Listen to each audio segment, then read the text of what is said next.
Hello, Aquarius Sun, Virgo Moons. Welcome to your 2025 Sun moon reading. If it resonates, consider a personal reading.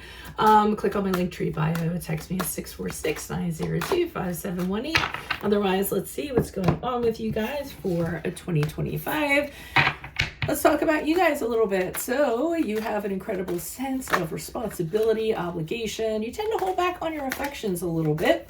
Very good at remaining objective. So you be great in fields. I don't know why this is turned over. Let me shove that back in. So you'd be good at anything or any fields that where you could use that objectivity in regards to suffering, detaching yourself in regards to people suffering, and providing, help in that regard. You're friendly, but you're a little bit distant. You're definitely a thinker. You're very pensive. You're always thinking of something new, something in the future, something that's concentrated on change. You have incredible powers of detecting details and insight. Very good at examining things. You tend to be more about the head than you are about the heart when it comes to everything in life.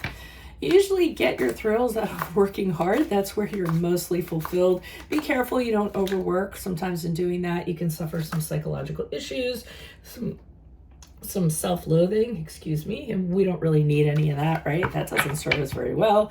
Not the most romantic, not really good when it comes to deep intimacy, but you can be a loyal partner. Make sure that you don't hide behind your being really cool, being really detached. Make sure you're not very critical, and you'll have a little more of a stress-free life. So let's see what's going on here for January, February, March. We have the Five of Cups in the upright for you guys. So the Five of Cups in the upright, unfortunately, indicates some sort of loss of some sort. Sometimes it can even be a physical loss. I really hate to say that, but I think that would be for a very, very small percentage of you. I do feel as though you are very focused on those cups and saying to yourself, how can I turn this around? How can I get the wine back in those cups?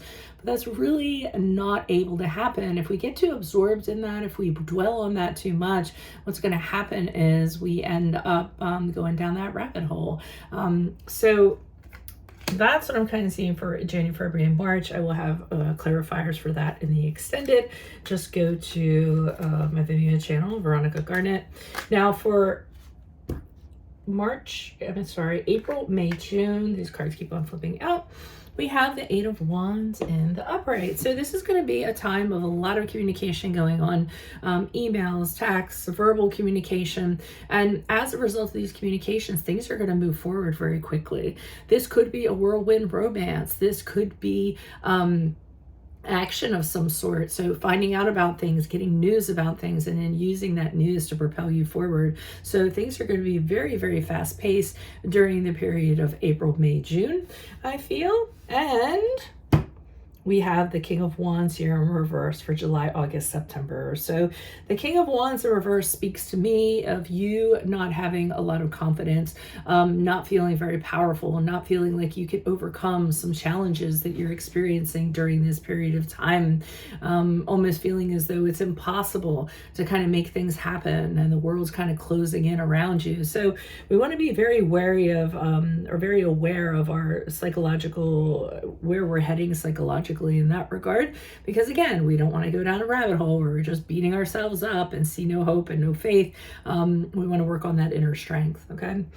And Temperance card in reverse is for October, November, September, right? October, November, December, sorry. So this is where I feel like this inner imbalance that you're having just tends to perpetuate. Did I say this was the card of Sagittarius? Because it is. So I feel as though you're just having a really hard time moderating your environment. I feel like emotionally you're letting things get the best of you, which is really unusual for you guys being so detached and so able to, not get sucked into the emotions for the most part.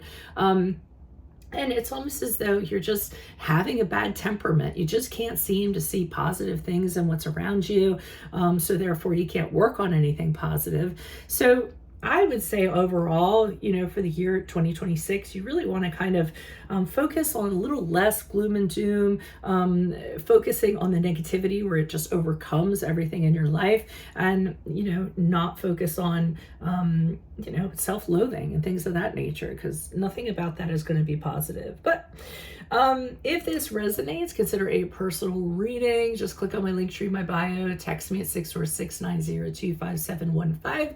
Be sure to view the extended reading in my Vimeo channel under Veronica Garnett. In there, I will be pulling clarifiers on all of these, in addition to a card of advice in the center. Put in your request for 2026. I will put you in queue and let you know what that queue is.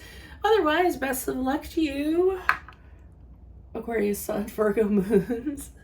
I'll see you in your Vimeo channel next. Adios from Veronica Garnett. Bye to the bye.